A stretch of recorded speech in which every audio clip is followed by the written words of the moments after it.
नमस्कार, बिहार मिथिला न्यूज में आपका स्वागत है। मैं हूं तलत परवीन। नगर निकाय चुनाव की राजनीतिक सरगर्मी अब तेज हो गई है, क्योंकि प्रत्याशियों को समझ में आने लगा है कि चुनाव अब नियत समय पर होंगे। कल तक चुनाव टल जाने या चुनाव की घोषणा के बाद चुनाव मैदान में उतरने की सोचने वाले प्रत्याशी भी अब चुनाव मैदान में उतरने लगे हैं। लेकिन आधे प्रत्याशियों को यह बात समझ में आ गई है कि अब वह दौड़ में पीछे हैं और एक माह का महत्वपूर्ण समय उन्होंने गंवा दिया है। देखें एक रिपोर्ट। मैम, यह चुनाव के लिए आप कितने तैयार हैं? ये हम पूरी तरह से तैयार हैं इस चुनाव के लिए। हर दिशा में बातचीत करके भी लोगों से पता चल रहा है कि रुझान मेरे तरफ है लोगों का, और जो परेशानी है लोगों की वो मिलने के बाद, अब बनने के बाद हम ज़रूर इस चीज़ को देखेंगे। सारी जगह की समस्या लगभग एक ही है, रोड नाला, पानी की व्यवस्था, ये सब जो है पब्लिक को जो दिक्कत होती है उसका हम सामना भी करेंगे और इसका समाधान भी हम करेंगे। देखिए, वोटरों के नब्ज़ को पहचानने की ज़रूरत नहीं है। हम लोग जहाँ भी जा रहे हैं इतना अपार समर्थन मिल रहा है, इतना प्यार मिल रहा है, पूरे सारे लोग जो है स्वागत कर रहे हैं अल्हम्दुलिल्लाह। और जिस तरह का प्यार मिल रहा है, हम लोग पहले भी चुनाव लड़ चुके हैं वार्ड पार्षद का, तो पता है कि लोगों के चेहरे से पता चल जाता है कि उनका रुझान क्या है। और मुझे तो अब लगता है कि अल्हम्दुलिल्लाह जितनी भी दरभंगा की आवाम है, मेरे ख़्याल से पहली पसंद मेयर के लिए मेरी पत्नी अंजुम आरा है। बिल्कुल चुनौती है, चूँकि ये ऐसा पहली बार हो रहा है कि पूरे बिहार में मेयर को जनता चुनेगी, इसलिए ऐसे भी एक चुनौती है ये। और दूसरा, जब चुनाव मैदान में आता है आदमी तो एक चुनौती लेकर ही आता है।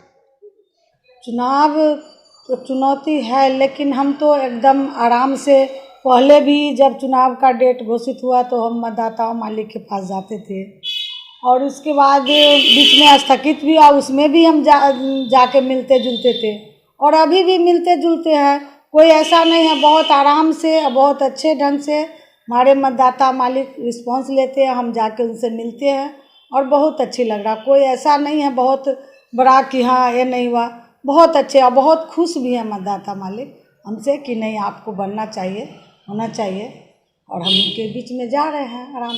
वोटरों के नब्ज़ से तो पहले ही पता है, जब जाते हैं हम उनके यहाँ तो बोलते हैं कि अरे आपको कौन नहीं जानता है, आपको घूमने का क्या आवश्यकता है, हम लोग हैं आपके साथ, हम लोग। तो इसलिए हमको वहाँ पे लगता है कि नहीं, सब लोग हैं मेरे साथ, तभी तो फिर हम आगे बढ़ रहे हैं। और लोगों का सहयोग बहुत बड़ा मिल रहा है, बहुत बड़ा प्रेम मिल रहा है, मतदाता मालिक का बहुत सहयोग है लोगों का। चुनाव में तैयारी को हम तो बता रहे हैं कि आज 3-4 महीने से हम लोग सबसे मिलना जुलना, आराम से रिलैक्स मूड में एकदम जा रहे हैं मिले। चुनाव में चैलेंज की बात करते हैं, चैलेंज क्या रहेगा? विकास करने के लिए खड़ा हुए हैं तो चैलेंज कोई शतरंज का खेल है क्या?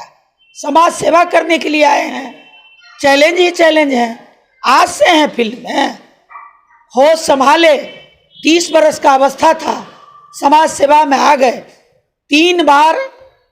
पहले बार तो बिना जाने बिना देखे लोगों ने वार्ड पार्षद का चुनाव जिताया, उसके बाद काम किए, फिर दोबारा जिताया जनता, तिबारा जिताया। चैलेंज तो उसके लिए है ना जो नए नए क्षेत्र में आए हैं। मेरे लिए तो चैलेंज ही हमारी ज़िंदगी है, संघर्ष ही हमारा फितरत है। तो चैलेंज क्या रहेगा? विकास करने के लिए खड़ा हुए हैं, कल भी खड़े थे, आज भी खड़े हैं, कल भी खड़े रहेंगे। चैलेंज कौन सा बात हो गया? ने जनता के नब्ज को आज से पहचानते हैं, जनता के पास जाते हैं, उनकी समस्या सुनते हैं, अपनी बात कहते हैं कि मेयर का पद का चुनाव, पहले आप वार्ड काउंसलर चुनते थे, वार्ड काउंसलर, महापौर और उप महापौर चुनते थे। हम लोगों की हैसियत उस समय में वैसी हमारी नहीं थी। हम इस बार जनता के हाथ में मेयर और डिप्टी मेयर चुनने का पावर गया है, वही तीनों पद चुनेंगे, वार्ड पार्षद को भी चुनेंगे, मेयर को भी चुनेंगे, डिप्टी मेयर को भी चुनेंगे। उनसे यही आग्रह करते हैं कि तीनों आप ही को चुनना है। आप हमको इस बार काम करने का मौका दीजिए। पहले हम वार्ड स्तर पर काम किए हैं, थोड़ा उससे बाहर का समस्या तो सबका सुने हैं, अब निगम स्तर पे आप हमको वोट दीजिए, सपोर्ट करिए, क्योंकि लोकतंत्र में वोट का ही महत्व है। जिसको बहुमत है उन्हीं की सत्ता रहती है। तो हम यही आग्रह करते हैं कि आप मुझे वोट दीजिए, आशीर्वाद दीजिए, सपोर्ट करिए, हम आपके लिए काम करेंगे।